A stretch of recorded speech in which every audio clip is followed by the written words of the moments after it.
I didn't want to get like petty with this, but since he's admitting he didn't actually care about anything other than feeling like a director, which H-Bomb covers in the video as well, how he would like say he's working on a film but then drop the project and even the film ideas he had seem plagiarized. This shot looks awful. Why is it so desaturated, and what is wrong with the contrast? Why does he look so ghostly pale? How do you have a field of view this narrow so that only his face is in focus that close to the camera, but still have his blurry forehead blend into the blurry white background? Just remarkable. Wait, I'm sorry. Hold on a second. Now that I'm watching it at regular speed, is he recording this at 24 frames a second? At home in Ottawa, Ontario with family. Oh my fucking god. He is. Oh my god. He's using a digital camera and he's recording it at 24 frames a second. You fucking... Oh my god. He probably thinks it's cinematic. Look at the contrast in this shot. He has no idea what he's doing. What's different about 24 frames of a noob? Never mind. It doesn't matter. It's not relevant to the video. Never mind. This is remarkable. Did my man really not adjust the colors? No, look at the contrast and color grade on this. Where's the white point? Where's the black point? Why is the darkest point in this entire shot the blurry second camera he's flexing on in the background? Why is the depth of field like this? Why is he 2 inches from the camera? Why is he, what has he done with the fucking field of view? Why is everything so pale? Why is he washed out? Why is there a blur right here at the edge of his forehead? Because the depth of field is so severe that his fucking fuck-ass side bob is blending in with the background. His ears are blurry. Why does it look like this? I'm so sorry. I can't get over filming at 24 frames. I genuinely can't. On YouTube, you go by 30 or 60. Why would you go by 24 in film? There are reasons you use 24 in film, not in just regular web video.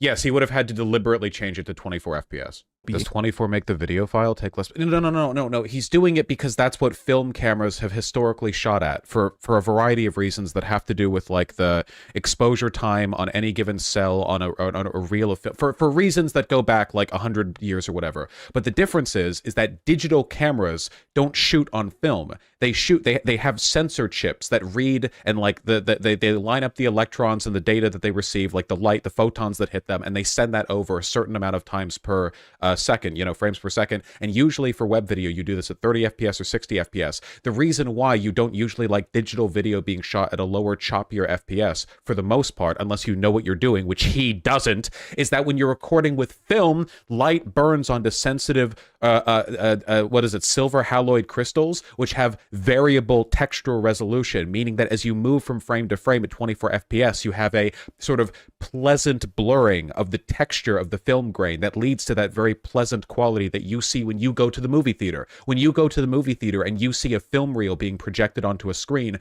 you're looking at like a bunch of photosensitive crystals having light shined through them. Those crystals, that mesh of crystals, aren't of even size, meaning that frame to frame, all of these essentially like pixels are being blurred temporally through like variable sizes and shapes. It's like a sort of pleasant texture. It's what you're used to when you see the theater. Film grain, the concept of film grain, there are a lot of things that we associate with like cinematic camera work that are a direct product of the technology that we use to shoot on film. But digital cameras just shoot to pixels, regular, consistent, perfectly square pixels, which isn't necessarily bad, but if you're running at a lower frame rate, you get this weird choppiness that doesn't necessarily show in film. Okay, we're moving on. I just checked YouTube chat. It's so cringe when Vaush acts like he knows something he doesn't know. I know this. Fuck you, okay? I know this. I know what I'm talking about, okay? Don't you take this from me. Yeah, it's called fucking color space. It's called color balancing. It's called using color. If only more people making videos on YouTube knew how to incorporate that as a way of making their videos more appealing. Sorry. Yeah, get over that James Somerton thing. I can't get over that 24 FPS thing. I can't get over it. Oh my God, I can't get over it. You guys have no idea. You have no fucking idea. The decision. I can't do it. It's insane. It's genuinely insane. It's okay to laugh. It's funny. It is funny. It's so pretentious. It betrays such a misunderstanding of, like, dude could just watch a few Captain Disillusion videos on film technology and know so much more than he knows right now. Wait, what abort? What? Wait. Vaush, I'm sorry. I still don't understand why that decision is so important. Okay. Okay. Do you know what a blur is? Like the concept of blurring. There's a bunch of different ways you can blur. Mathematically, it's just a process of averaging out the color of a pixel based on the colors of adjacent pixels. Blurring happens all the time, right? Sometimes you digitally input a... Everyone who complains about me talking about this gets banned. Sometimes a blur is deliberately implemented in an image, right? Like you open up like Photoshop and you draw a smiley face and then you hit the blur tool and it blurs it, right? But oftentimes when we see a blur in video, the reason we see it is because either it's out of focus, meaning that the focal lens of a camera was not projecting the light that enters the aperture into the correct point, or it means that the sensor just didn't have enough photons to work with. So that's probably the case with what's happening right here. I very much doubt that Zigzizi is working with like, you know, a camera incapable of, you know, registering this at an appropriate frame rate or with the focal point or whatever. My guess is that for the amount of light in the room, this camera has a relatively weak sensor, a small one, so it needs a lot of photons, it needs a lot of light, and because there's not a crazy amount of light in this bedroom, you know, the consequence of that is that you get a lot of blurring, right? There's not enough data for there to be sharpness and precision in how the pixels are lined up. Does that make sense? Now, one thing that you've probably noticed when watching films is something called, am I about to forget the term? It's called film blur, right? Wait, no, what is it called? How am I? Motion blur. Motion blur. You've noticed motion blur, right? Yeah, motion blur, thank you. The reason why motion blur exists is because when a camera is being quickly moved, that sensor is now having to, or not, sorry, not the sensor, but the light is now like coming in as a kind of skew across the movement. If you imagine that you're like moving a camera and the camera's shutter is open for a portion of a frame and you take in light data to sort of capture what you're looking at, if you're moving a camera and the sensor is capturing it as it moves, would there not be blur in the light that it receives? You can improve that by allowing your camera to take in more light, which means that it can get all the photons that it needs to get an accurate picture for the frame in a shorter amount of time. But generally speaking, you get a blur when you move things around.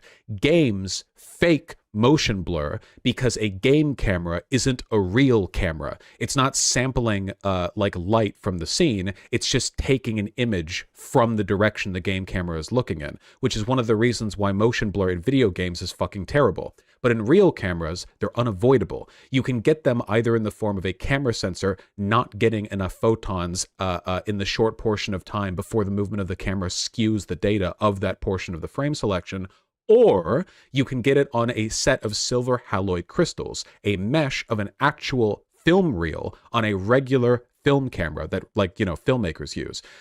The reason I'm talking about all of this is because I'm trying to make the point that there are lots of ways in which blurring enhances or complements the ways in which we construct film. When you're moving a camera around, or like people are moving really quickly by the camera and like the photons are being skewed, or like the shutter speed only allows it to be open for a little while or whatever. And all of that is part of the language of cinema. We don't want to watch movies where every frame is perfectly crisp in a lot of cases because it looks weird. And our own eyes have their own problems and artifacts that come with quickly viewing things. We only perfectly see a tiny portion of our field of view. For the most part, everything is blurred, stuff we're not looking directly at. So it wouldn't really be realistic for movies to maintain perfectly crisp visuals no matter how high speed everything is. That's one of the reasons why films look the way they do. It is a technological and a biological limitation. So with all of that being said, with all of this being said, you can make films with digital or I guess analog or real film cameras, right? With film or with digital cameras, right? And they both have different ways of getting light. Digital cameras have sensors that register the photons and then send it off for the frame. And film cameras literally burn it into a strip of silver haloid crystals before the film camera cycles to the next film cell and it burns into that one.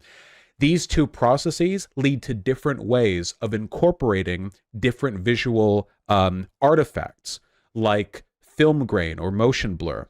One of the things that film cameras have to deal with that digital cameras don't is that the particle mesh of silver haloid crystals that light burns itself into when you move from cell to cell to cell, those crystal meshes are of inconsistent size. They're not the same size, meaning that as you go from cell to cell, there's a natural, pleasant, smooth blurring that happens as it cycles through the cells. This is one of the reasons why 24 frames per second works pretty well with film, because there is a temporal blurring that allows it to be processed more smoothly by our fallible eyes. Whereas digital cameras, which don't naturally have that feature, all of the pixels are equally sized, we tend to like in higher frames per second because we prefer a greater degree of temporal resolution to compensate for the sharpness in between the frames. Does that make sense?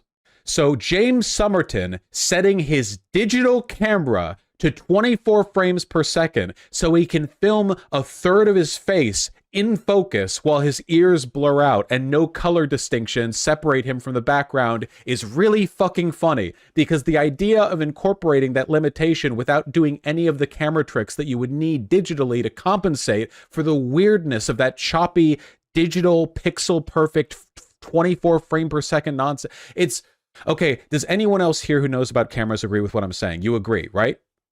Okay, you get it? I can't get over it. It's so funny. Silver halide, not haloid. Halide, not haloid. Thank you.